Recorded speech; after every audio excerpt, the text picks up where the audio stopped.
Now, when it comes to choosing, when you were coming to choose the art itself, I mean, do you sit down at home and make a plan of where what's going to fit? I try to embrace local history as much as I can. That used to be an RIC barracks. Oh, okay. And that's why I have the prison windows in it there. Right. And it was closed down in 1911, I think, after an inmate who was held in a cell overnight was killed. Right. He'd been playing cards down in Sherlock's, which is quite close to here, and he was found drunk in the ditch by the guards, and they brought him up here, and I don't know how he died, but it was closed down shortly after that. Tragic.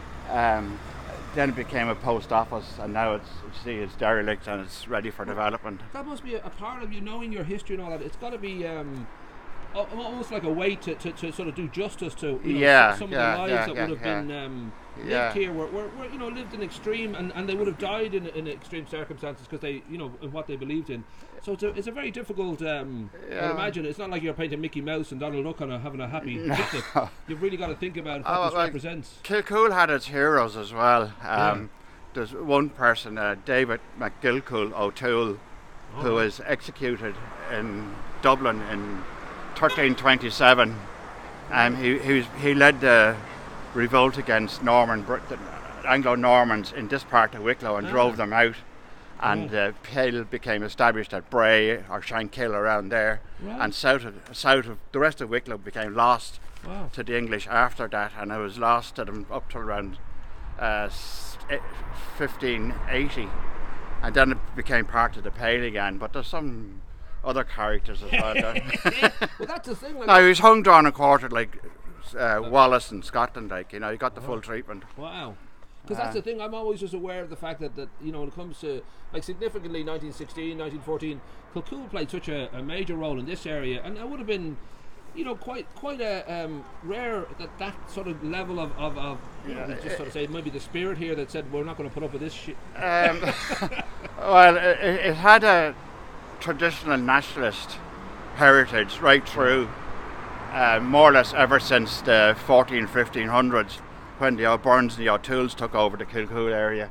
There were two seaports down at Kilcoole. I'll show you on the maps later. All right, I'll take a photograph of that. They became extinct after the founding of the railway in 1850. Right. But that would have obviously been a major kind of. Well, I mean, once you got a seaport, you're basically an entry point. Not only one, there was two of them. Rock and roll. Well, you need a second one just in case. Yeah. Well, if you ever go down to Scots of Ballygannon. Okay. Have you been down there? I have, to the old ruins? Yeah. Well, you can still see the remains of the old harbour jutting into the marshlands, and to the right of it, you'll see structures that are marine character, that are boathouses with huge arches. So obviously, substantial skiffs. There'd be one or two masted ships that collapse the sails, and they'd be brought in there for winter refurbishment, retiring and that, and all that stuff is still there. You can see it. Wow! But two ports, was it that it was that busy, or just at two different times? No. It's just that the only ports for Wicklow are Arklow, Wicklow, and Bray. Okay. But seemingly the one at Scots was managed by the revenue.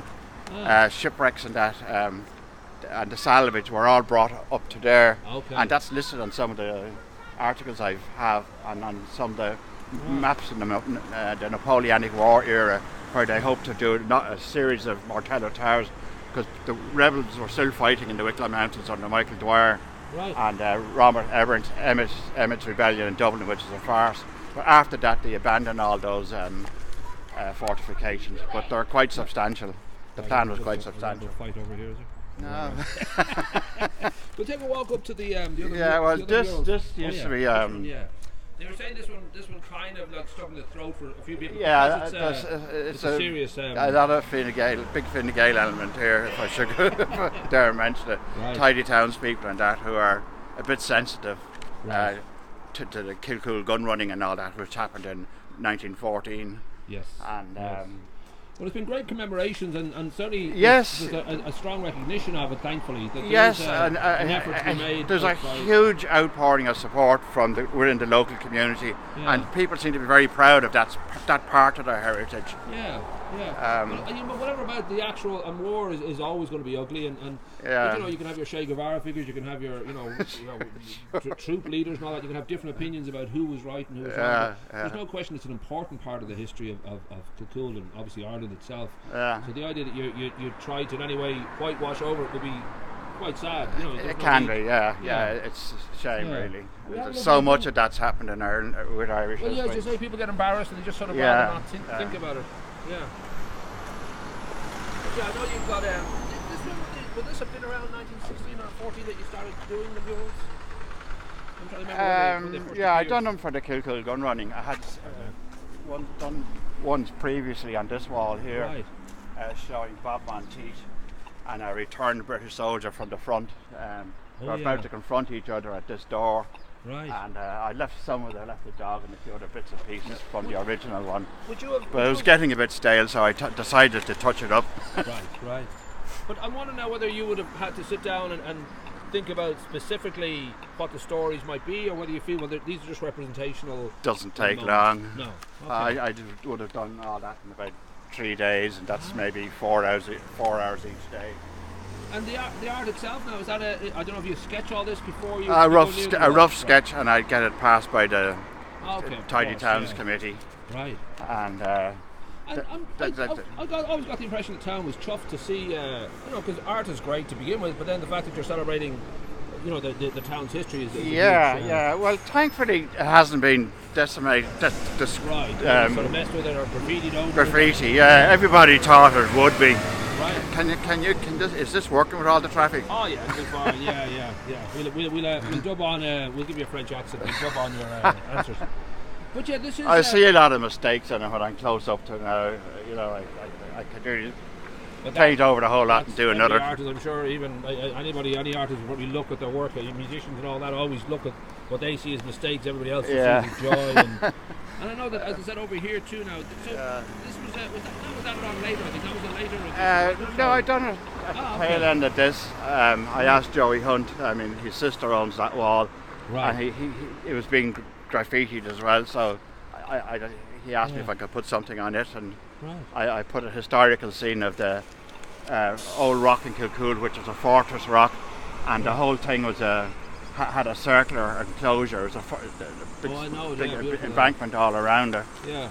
And I tried to make it obvious, but it's a hard background to paint on. Right. So I might paint over it and redo it.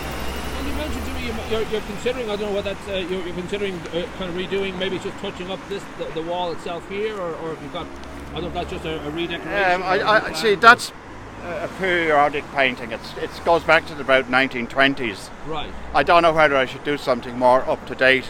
Okay. Or yeah. I mean, it is a beautiful thing to have in the town. So I wonder. Yeah, I'm sure anything you come up with is just a nice. I see children being photographed beside these, playing with them, and walking the dog with the other chap, or standing there talking to the old granny. Honestly. Now, I should ask about the art itself. Now, I know you come from. I know your brothers and sisters well. I think you must have about 47 brothers and sisters altogether. I think. 9 sisters and 3 brothers. There you go. Nice big Irish family, like my own now. But was the art something that was always there, or was it it's very prevalent in the families. There's some very. They're even a lot better than me, if you don't mind me. I do think your sisters are all a work of art each. Yeah. So I think that helps as well. Yeah. But so when it came to this, was it? Had you already been doing kind of work like this before? Yeah, when I went to school in Newbridge, I'd done a mural on one of the walls there of the Crusades. That was way back in the late 60s. I spent some time in Israel and on a kibbutz, and I used to do artwork. I was on the border with Lebanon. Right. And we used to have a big feast around Easter time called Purim, and I used to do a big scenes in the communal dining hall, which people found amusing, and that I sort of part cartoonish, like of everyday events on the kibbutz. Yeah. I've done that for 3 years, and when there are rocket attacks, I go down into the shelters and help the children. Just amuse them with paint, because I can draw with both hands. But more or less at once. So the regular, obviously art serves a purpose that it's not only can be kind of good for the soul to see a piece of art, but when it actually is involved in the community or within the history of a town, it takes on a new kind of meaning for people. I'd much rather community art. Even though I paint pictures, I find it very hard to sell them. I don't even try. Because they're not saleable. They're not that type, More personal kind of joy for you. Yeah.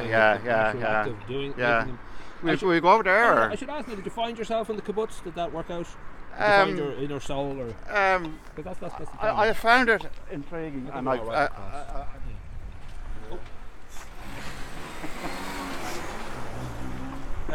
and you were there for a few years, did you say? Like 4.5 years.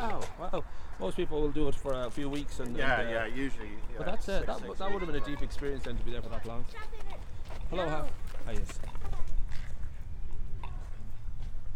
Yeah, this is gorgeous. So is this sort of representing Kilcoole? As I imagined it, around 500, 600 AD. That's one of the ports. Yes. You have to go explore those. I'll go down with you later. It's the old church that's just over here, St. Kunz's Church. Yes. The rock with a bit of a fortress on top of it. A guard. A girl with a wolfhound down here. See, they don't stand out on that background. Suppose sentries or guards at the gate playing hurling just to keep themselves occupied. A few sheep in the background, and another hill fort where the community lived over there. Well, of course, being on the coast all along here was generally, you got this sort of fortified idea that once there was No, there's very few of them. Oh, you reckon? Okay, so I was thinking of Wicklow town, and I thought. Oh well, but there's a huge stretch from Wicklow all the way up to Bray. Which is more or less one big continuous marshland. Okay. Which the only inlets where ships could go was down here at Kilcoole. And I show you the maps now in a minute. It's, I can photograph them then and get So, in regard to the future of you were saying you're having to think about a fresh coat of paint and maybe fresh images. You're not entirely sure yet now what you're going to go for. No, it'll hit me overnight and I do it the next day. That's the way art should always be. So what I'll do is, this is great. What I'll do is I'll take some photographs of the maps and I'll put a little bit more explanation in the text above, because this is all kind of new to me. So I'm kind of fascinated by the fact that there's so much history around. We're not even scratching the surface here. It's like a life in it was on the border area between the Viking lordships of Oban and Oti. Kilcoole is right on the border of that.